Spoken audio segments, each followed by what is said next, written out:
Alright, Yu-Gi-Oh players, brand new cards, and on top of that, reprint of a card that definitely deserved a reprint because it started to hit a very, very high price. Alright, let's go ahead and check out one of the brand new cards called Gimmick Puppet Fiendish Knight, which is coming out in AC04. A lot of really cool cards coming out in this set over here. So anyways, it's a brand new level 4 Dark Machine effect monster. It's got 1800 attack, 500 defense points, and it says that you can only use the first and second effect of this card's name each once per turn, and you cannot spell summon from the extract the turn you activate either of them except for Gimmick Puppet monsters. So the first part is, if this card is in your hand, you can target a Gimmick Puppet monster in your graveyard or one monster in your opponent's graveyard and special summon it to its owner's field in the defense position, but its effects are negated, then special summon this card. Okay, that's a pretty good effect. And then if this card is sent to the graveyard except from the hand, you can add it back to your hand. Now obviously, because the first effect is on each one, you can't infinitely go for it, but that is going to be a pretty decent card. Maybe your opponent has something that you can maybe do some crazy amounts of, I don't know, piercing, but you are limited to Gimmick Puppets. I haven't really seen any newer Gimmick Puppets recently, although they are getting some new support, so I'm sure we'll see a lot more in a moment here. Next up, though, we have the 7th Emperor of Space-Time, which is a normal spell card over here. And anyways, it says that you can only activate one card with this card's name per turn. So reveal a number exceeds monster from your extract that has a number between 101 and 107 in its name. You cannot spell someone from the extract for the rest of the turn after this card resolves, except for exceeds monsters. Also, add one of the monsters with the same type / and or attribute as the revealed monster, and a level equal to its own rank from your deck to your hand, and then place one card from your hand on top of the deck. Okay, so you do like lose one card, but if you're top decking Wolf, right, and all the Light Swords, I don't know what that number of monster you're going to be busting out here, but being able to search for any monster with the same type and or attribute. Now, I feel like this effect alone is already insanely powerful, right? Because it's just that it has to have the same, it's the same type attribute and a level equal to its rank. So this is like an actually insane effect. Like, yeah, you do go -1 with this, but like to be able to search your deck for whatever you want. Now, you can only special summon from the extra deck. That doesn't mean you can't special summon from, obviously, you know, the hand, deck, or graveyard. So this could still be a pretty good card for a lot of different archetypes, literally just for search out that one key component for one of your combos. I think this card is absolutely going to be insane. Now, it does have some other downsides. You can only use one of them, but to search out for whatever you need, that there's very few cards that just search anything in your deck. Now, obviously, it doesn't search anything. You'd have to meet the requirements of the same type of attribute, but I don't know. But like, what about like the let me see what we can like kind of search up. It says, so it's like number, I don't know if we can just search that keyword number. I don't think that's gonna work because it'll just have the word. So like, okay, so we could go through this pretty easy, right? So it's between 101 and 107. So that doesn't include, it has to be between, but I don't know if that's considered counting. But let's see what we can go for. So we obviously have a 5 water aqua. What else could we have? We have a light fairy.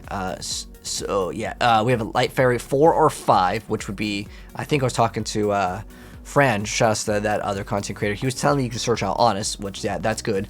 Then we have a water fairy. That's going to be very conditional. Another water fairy here. Then we can also go for a dark spellcaster or a light spellcaster. That's 4 or 5 here.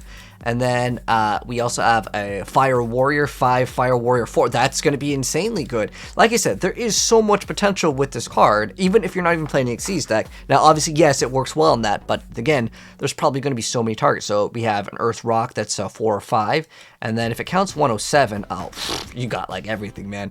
We've got a Light Dragon 8. Okay, because again, some decks don't use the extra deck, right?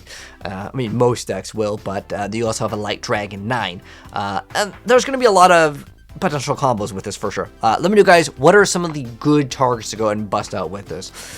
Next up, Trident Dragion is getting a reprint. I was just checking out the price of it, and geez, like that's like $100 card. I know it says there's listings, but that's probably the damaged one.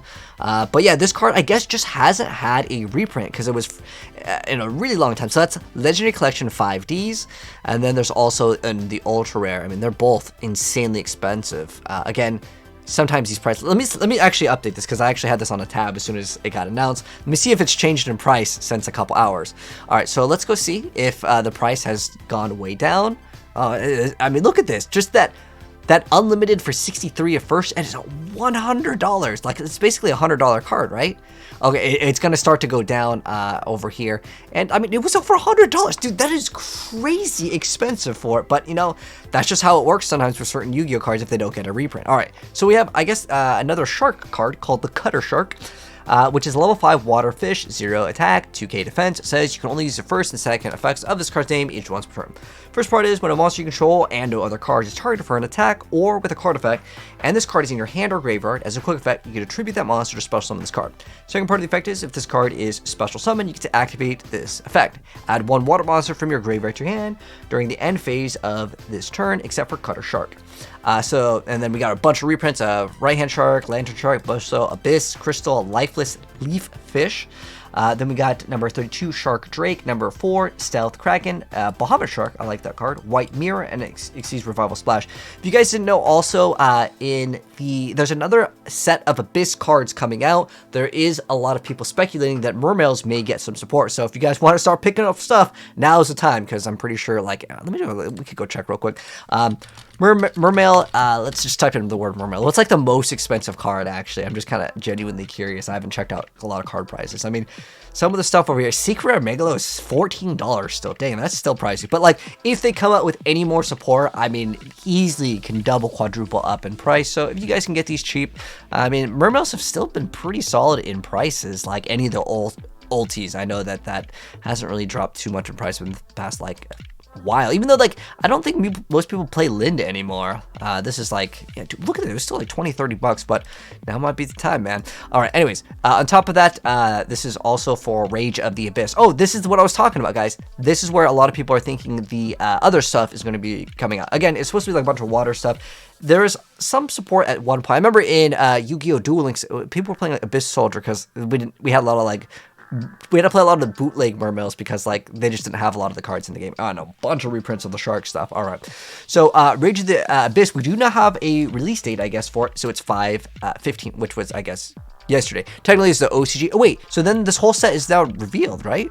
Anyways, next up, it was adjusted. Wait. The pack text adjusted. Okay, I don't know. Anyways, let's go and check out the rest of the stuff, as I'm not positive if we have revealed everything yet. But this is a brand new card. It's called the Servicing Big Jaws, which is a level 4 water fish effect monster, 1800 attack and 300 defense points. It says you can only use the first and second effects of this card's name each once per turn. During your main phase, if a spell card was activated this turn, you can special summon this card from your hand. Also, you cannot special summon from the extra deck for the rest of the turn, except for seized monsters.